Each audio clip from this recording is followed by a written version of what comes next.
Hello students and friends. तो फिर हम आज आए हैं उसी क्लास को बढ़ाने के लिए। अभी जो चल रहा है वो टेंस चल रहा है, टेंस का क्लास कर रहे हैं। और टेंस में एक काइंड को हमने पढ़ा है और वो है सिंपल। सिंपल का सब पढ़ लिया हमने, सिंपल प्रेजेंट पढ़ लिया है, सिंपल पास्ट पढ़ लिया और सिंपल फ्यूचर पढ़ लिया। तो मुझे उम्मीद है कि आप पढ़ रहे होंगे और अच्छे से इसको नोट करके याद रख रहे होंगे। अब हम नेक्स्ट काइंड में आते हैं, यानी कंटिन्यूअस में आएंगे। तो कंटिन्यूअस में आएंगे तो किस नाम कैसे देंगे हम इसका? इस काइंड का लिखेंगे present continuous, past continuous tense and future continuous tense. Okay, जब भी कंटिन्यूअस होगा तो हमेशा उसके साथ रहा लगा होगा। क्या लगा होगा? रहा। तो जब ये प्रेजेंट में जाएगा तो हो जाएगा रहा है, जब ये पास्ट में जाएगा तो होगा रहा था, और जब ये फ्यूचर में जाएगा तो रहेगा, रहेगी या रहेंगे लगा होगा। तो ये इसकी पहचान हो गई। तो प्रेजेंट कंटिन्यूअस की पहचान, जिस हिंदी वाक्य की क्रिया के अंत में रहा है, रहे हैं, रही है इत्यादि लगा हो। और पास्ट कंटिन्यूअस की पहचान हो जाएगी रहा था, रहे थे, रहे थी। और फ्यूचर कंटिन्यूअस की पहचान हो जाएगी रहेगा, रहेंगे, रहेगी इत्यादि लगा हो। अब इसका जो भी कंटिन्यूअस सेंटेंस बनेगा तो क्या बनेगा? उसके अंदर जो होगा वो मेन वर्ब, हम लोग वर्ब का फोर्थ फॉर्म का यूज करेंगे। वर्ब का फोर्थ फॉर्म क्या होता है? यानी जब V1 में हम लोग ING जोड़ देते हैं तो ये V का चौथा रूप हो जाता है। जैसे रीड से क्या बनता है? रीडिंग। रीड से क्या बनेगा? उसमें ING जोड़ देंगे तो क्या हो जाएगा? ये रीडिंग हो जाएगा, रीडिंग। ओके, अब हम लोग देखेंगे इसका अफर्मेटिव सेंटेंस का स्ट्रक्चर क्या होता है। तो सबसे पहले है तो सब्जेक्ट किससे स्टार्ट होगा? सेंटेंस सब्जेक्ट से स्टार्ट होगा। जब सब्जेक्ट से स्टार्ट होगा तो अब हमारे साथ हम लोग जो यूज करेंगे वो मेन वर्ब का यूज करेंगे, मेन वर्ब का फोर्थ फॉर्म।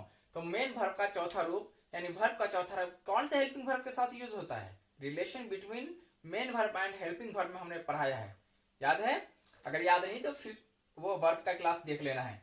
जब हमारे सेंटेंस में helping verb verb to be हो, वर्ब टू बी में आता है am is are, was were and be been and being. याद रखना है बी बीन और बीइंग ऐसा हेल्पिंग वर्ब है, बी बीन एंड बीइंग ऐसा हेल्पिंग वर्ब है जो दूसरे हेल्पिंग वर्ब के साथ यूज होता है। ओके, तो हमारे पास ऑप्शन बचा am is are, was are, were. तो वाज वर्ब जो है वो क्या है? पास्ट को शो करता है। ठीक है, तो हमारे पास प्रेजेंट के लिए क्या बचेगा? Am is are. तो एम इज आर बचा।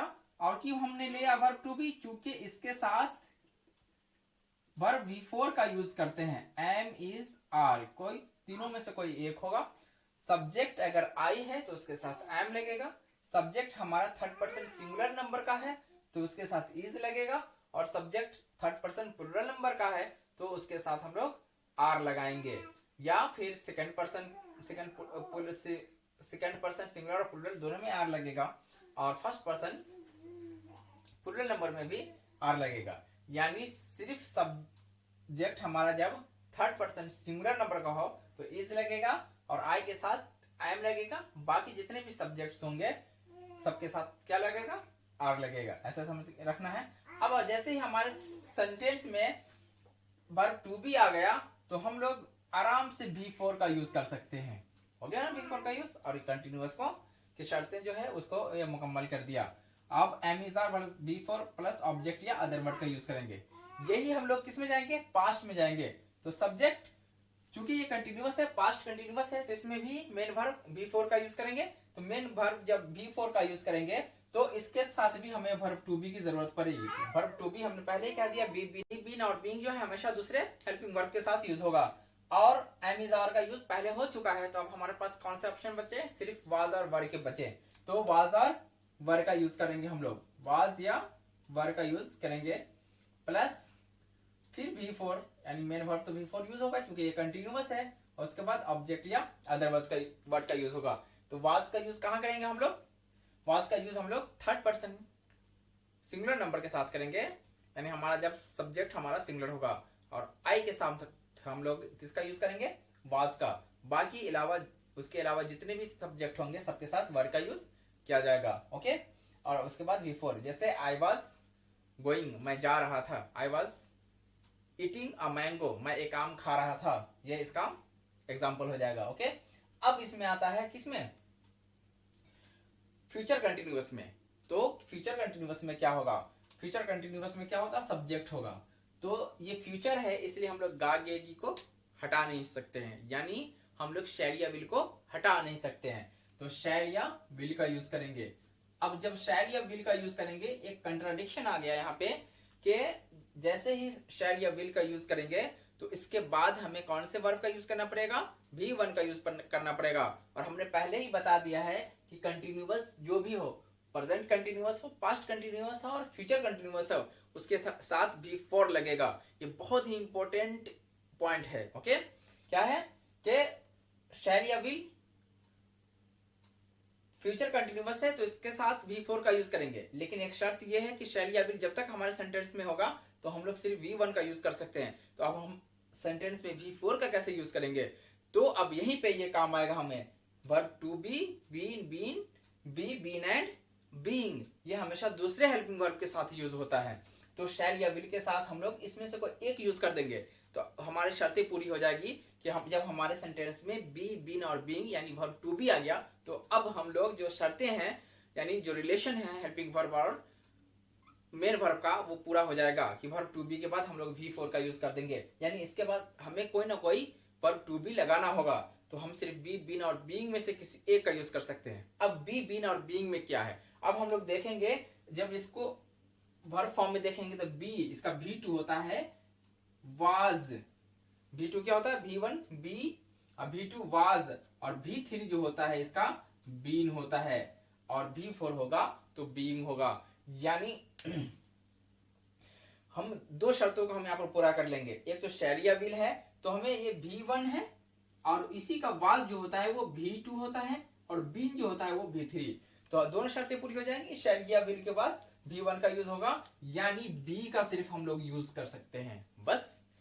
अब हमारे पास ये शर्तें भी मुकम्मल हो गई कि शैल या विल के पास के बाद सिर्फ क्या वर्ब V1 का यूज करेंगे तो बी आ गया हमारे पास वर्ब 1। और जैसे ही हमारे सेंटेंस में भी वर्ब टू बी आ गया तो अब हम इसके बाद V4 का यूज कर सकते हैं, कोई दिक्कत नहीं है। तो विल, बी और उसके बाद V4 प्लस ऑब्जेक्ट या अदर वर्ड, जैसे मैं जाता रहूंगा। ओके, तो क्या हो जाएगा, आई शैल बी गोइंग, मैं जाता रहूंगा। ओके,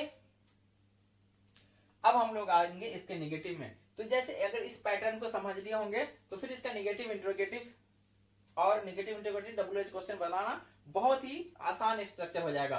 अब हम लोग क्या करेंगे, नॉट लगाएंगे तो कहां लगाएंगे, सब्जेक्ट एम इज आर, और इसके बाद चूंकि इसमें हेल्पिंग वर्ब ऑलरेडी है तो हम लोग सिर्फ किसका यूज करेंगे, नॉट का यूज करेंगे, और उसके बाद हम लोग यूज कर देंगे V4 प्लस ऑब्जेक्ट।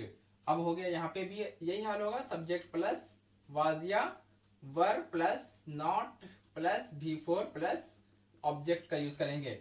अब यहाँ पे सब्जेक्ट प्लस, अब यहाँ पे कौन सा यूज करेंगे, कहाँ पे हम लोग नॉट का यूज करेंगे, ये भी हेल्पिंग वर्ब है और ये भी हेल्पिंग वर्ब है। तो मेन हेल्पिंग वर्ब जो है इस सेंटेंस का वो शैल या विल है, तो इसके बाद हम लोग क्या, नॉट का यूज करेंगे, सब्जेक्ट प्लस शैल या will plus not plus be plus V4 plus object, क्योंकि ये बी को हम V4 से अलग नहीं कर सकते हैं इसलिए यहाँ पे नॉट का यूज होगा। ओके, अब इंट्रोगेटिव सेंटेंस बनाएंगे तो हेल्पिंग वर्ब को हम लोग पहले कर देंगे, क्या होगा, ये इंट्रोगेटिव सेंटेंस कैसा है, यस नो क्वेश्चन है, हमने इसमें अच्छे से डिटेल्स में बता दिया है। तो हम लोग पहले किसका यूज करेंगे, एम या इज या आर का, क्योंकि ये पहले होगा इसलिए इसका फर्स्ट लेटर कैपिटल होगा, उसके बाद सब्जेक्ट का यूज करेंगे, उसके बाद हम लोग क्या, निगेटिव इंट्रोगेटिव है तो हम लोग V4 प्लस ऑब्जेक्ट, अब इसके साथ साथ क्वेश्चन मार्क का भी यूज किया जाता है। अब हम लोग क्या यूज करेंगे, इसमें भी वही होगा, पहले हेल्पिंग वर्ब का यूज होगा वाज वर्ब, और उसके बाद subject plus V4 plus object plus question mark. इसमें जो हमने कहा था ये मेन हेल्पिंग वर्ब है, इसको हम लोग क्या करेंगे, इसको हम शैल या विल को पहले लिखेंगे, शैल या will plus subject plus be plus V4 plus object plus question mark. अब इसमें निगेटिव इंट्रोगेटिव हम लोग देंगे तो क्या हो जाएगा, एम या इज या आर प्लस सब्जेक्ट प्लस, अब यहाँ पे नॉट लगेगा, plus V4 plus object plus question mark. अब यहाँ पे हम फिर लिखेंगे वाज या वर लिखेंगे plus subject plus not plus V4 plus object plus question mark. फिर हम लोग यहाँ पे लिखेंगे शैल या will plus subject plus not. याद रखना है इस बी को V4 से अलग नहीं करना है ना। Plus not plus be plus V4 plus object plus question mark का यूज करेंगे। अब WH क्वेश्चन आएगा तो इससे पहले सिर्फ WH लगा देंगे। WH क्वेश्चन में हमने उस दिन बताया था, इस सेंटेंस के कांड को पढ़ रहे थे तो क्या होता है ना, तो उसको देख लेंगे पिछले वीडियो में या पिछली क्लास की वीडियो में। ओके, ये हो जाएगा WH क्वेश्चन। और उसके बाद सेम जो इंट्रोगेटिव का सेंटेंस है एम और इज या आर प्लस सब्जेक्ट प्लस, अगर हमारे सेंटेंस में नॉट होगा तो नॉट लगाएंगे, नहीं तो नहीं लगाएंगे, plus subject plus question mark. अब इसमें क्या हो जाएगा, इसमें भी हो जाएगा WH क्वेश्चन प्लस वाज या वर प्लस सब्जेक्ट प्लस नॉट, अगर हमारे सेंटेंस में होगा तो लगाएंगे, नहीं तो नहीं लगाएंगे, plus V4 plus object plus question mark. फिर यहाँ इसमें भी लिखेंगे WH क्वेश्चन प्लस शैल या will plus subject plus not, हमारे सेंटेंस में होगा तो लगाएंगे, नहीं तो नहीं लगाएंगे, be plus V4 plus object plus question mark. तो हमें उम्मीद है कि आपको समझ में आ गया होगा। और फिर हम कह रहे हैं कि अगर टेंस को समझना है तो पहले हमारे पिछले ज्यादा वीडियो नहीं है ना, 15-16 वीडियो है, उसको देख लेना है और वर्ब को अच्छे से देखना है। अगर वर्ब नहीं समझ में आएगा, वर्ब को समझना है, फिर relation between main verb and helping verb सिर्फ 4 लाइन्स है, उसको याद रखना है, ये अपने आप बन जाएगा, है ना। यहाँ पे कंफ्यूजन हमेशा रहा होगा पिछले क्लास में जब पढ़े होंगे टेंस को कि हम लोग शैल या विल के बाद बी ही क्यों लगाएंगे और बी दूसरे हेल्पिंग वर्ब का यूज क्यों नहीं करेंगे। तो फिर हम लोग एक बार देख लेते हैं। हमारे सेंटेंस में शैल या विल रहेगा क्योंकि ये फ्यूचर का है, और उसके बाद V1 का आना कंपलसरी है तो V1 होना चाहिए, और हमारा सेंटेंस जो है वो कंटिन्यूअस है तो V4 भी होना चाहिए। तो जब हम लोग बी लगाते हैं यानी बी, बीन और बीइंग एक ऐसा हेल्पिंग वर्ब है जो दूसरे में हेल्पिंग वर्ब के साथ यूज किया जाता है, तो बी, बीन एंड बीइंग। तो इसके साथ क्या लगेगा, बी लगेगा या बीन लगेगा या बीइंग लगेगा, तो इसको सेटिस्फाइड करना होगा, शैल या विल के पास V1 का यूज होगा। अब हमें ये याद रखना होगा कि ये जो वर्ब फॉर्म है वो कैसे चेंज होता है। बी जो है वो V1 है और वाज जो है वो वर्ब का सेकंड फॉर्म है, और बीन जो है वो वर्ब का थर्ड फॉर्म है। तो हम लोग अगर बी लगा देंगे तो ये सेटिस्फेक्शन हो जाएगा कि ये मॉडल ऑक्सिलरी वर्ब के बाद V1 का यूज हो गया। जब हमारे सेंटेंस में बी आ गया तो अब हम लोग बिंदास यानी कंफर्म V4 का यूज करेंगे और हमारा सेंटेंस सही हो जाएगा। Okay, thank you very much. तो आपसे रिक्वेस्ट है कि अगर आपको ये वीडियो अच्छी लगी तो मेरे चैनल को सब्सक्राइब करें, वीडियो को लाइक और शेयर करें ताकि दूसरों तक भी इसका फायदा पहुंच सके।